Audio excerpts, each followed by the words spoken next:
Bonsoir les amis, ravi de vous retrouver. Ce soir nous accueillons Madame Suzanne Ponce. Bonsoir. Bonsoir. Vous êtes la directrice de l'ADEME.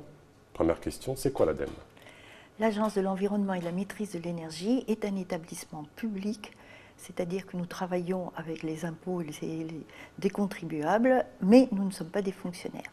En revanche, nous sommes opérateurs de l'État, c'est-à-dire que notre mission, c'est de développer sur le terrain la politique de l'État, la loi de transition énergétique. Vous êtes représenté partout, sur tout le territoire national? Tout à fait, plus de 1200 salariés, avec une représentation dans chacune des régions de France. C'est-à-dire que pour l'outre-mer, dans chacun des DOM, TOM-COM, il y a soit une direction, soit une délégation, soit une représentation. Et en Guyane, ça représente combien de personnel? En Guyane, c'est une petite équipe de 8 personnes dans laquelle il y a 2 grands axes de travail, l'un sur l'énergie, l'autre sur les déchets. Quel est le pouvoir que vous avez sur des projets structurants en termes justement de respect de l'environnement? Nous ne sommes pas un organisme de police. Nous sommes en revanche une agence de projet et de mission. Et notre travail, c'est d'accompagner les collectivités, les entreprises et les particuliers pour cette transition énergétique du fossile aux énergies renouvelables. Et en ce sens, les énergies renouvelables, c'est ce qui va concentrer la majeure partie du travail de nos ingénieurs, de l'équipe d'énergie. Quand vous êtes consulté, ça revêt une forme obligatoire, une forme optionnelle? Comment ça se passe? Non, c'est de l'accompagnement aux entreprises. Par exemple, des diagnostics pour savoir, pour avoir l'information nécessaire pour est-ce qu'on investit, est-ce qu'on n'investit pas, comment on s'y prend. Par exemple, il y a 600 millions d'euros d'investis sur les énergies renouvelables. Et d'ici 600 millions sur la Guyane? Sur la Guyane, 600 millions sur la Guyane d'énergie renouvelable, d'industriels qui investissent sur l'énergie renouvelable, ce qui va donner de l'ordre de 500 postes permanents et surtout pour ce qui est la biomasse. C'est un chiffre impressionnant. Quel bilan vous faites de la gestion des déchets sur le territoire guyanais? C'est pas à moi de faire un jugement, mais il faut savoir que les déchets ménagers appartiennent aux EPCI, c'est-à-dire les établissements publics de coopération intercommunale. Donc quand une entreprise veut utiliser les déchets comme matière première, la première des choses qu'elle doit faire, c'est s'adresser à son interco où elle se trouve. Les déchets, la collecte des déchets coûte excessivement cher. C'est difficilement soutenable pour nos EPCI, nos intercos, et c'est dû à 3 raisons. La faiblesse des gisements, parce qu'on n'est pas nombreux, les recettes fiscales, la dispersion de la population, les grandes distances, les recettes fiscales qui ne sont pas très élevées, la TEOM, la taxe qui de fait s'attaque sur les ordures ménagères, sur la taxe sur l'élimination des ordures ménagères, qui de fait ne couvre que 80% des besoins. Et le niveau des subventions qui, en moyenne, est de l'ordre de 10%. Alors vous faites souvent des campagnes de prévention.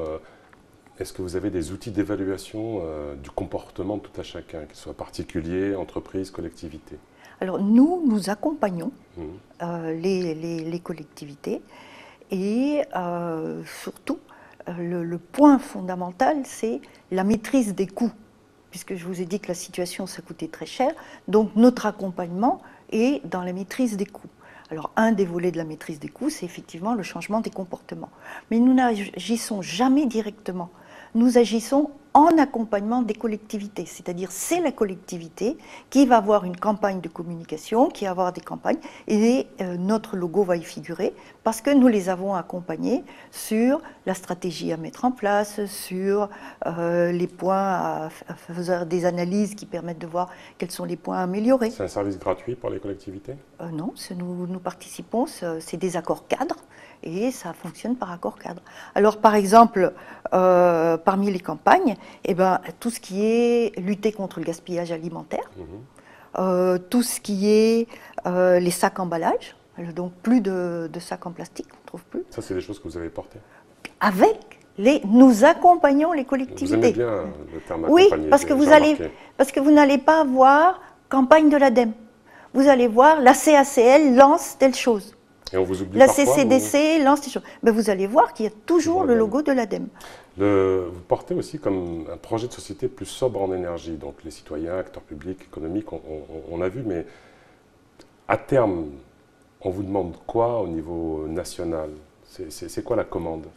Alors, il existe une loi, c'est la loi énergie renouvelable et consommation verte, et voilà. Et donc, dans cette loi, il y a des précisions, des instructions qui sont à mettre en place. Alors, si par exemple, dans un cas concret, une collectivité souhaite mener un projet qui ne vous paraît pas s'inscrire dans le développement durable, par exemple, c'est quoi votre intervention, votre champ d'intervention? Vous alertez qui? Personne. Nous n'avons pas de rôle de police.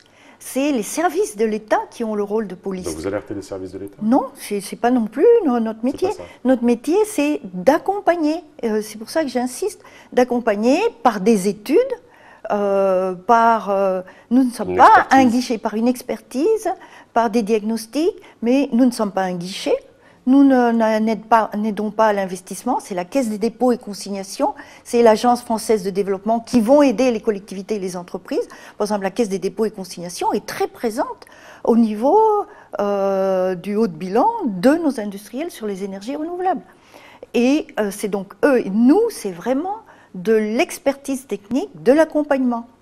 Lorsqu'il y a des campagnes auprès, par exemple, des publics scolaires, sensibilisés, parce qu'on sait très bien que c'est les nouvelles générations qui vont devoir porter tous ces champs, vous intervenez comment? Eh bien, nous intervenons ces campagnes, si vous remarquez bien, elles sont faites par les collectivités ou elles sont faites dans le cadre du rectorat. Par exemple, avec le rectorat, nous avons fait des outils pédagogiques et nous avons là un guide pour les enseignants des cycles 2 et 3 des écoles primaires. Voilà, c'est ce que je voulais savoir. Donc vous faites aussi des choses, voilà. Vous mettez en place des supports. Pour voilà, un guide pour le compost, ça c'est de la prévention qui est fait avec les EPCI. D'accord. Voilà un catalogue de tous les outils pédagogiques qu'il existe sur les déchets en Guyane. Où est-ce qu'on peut trouver ces supports?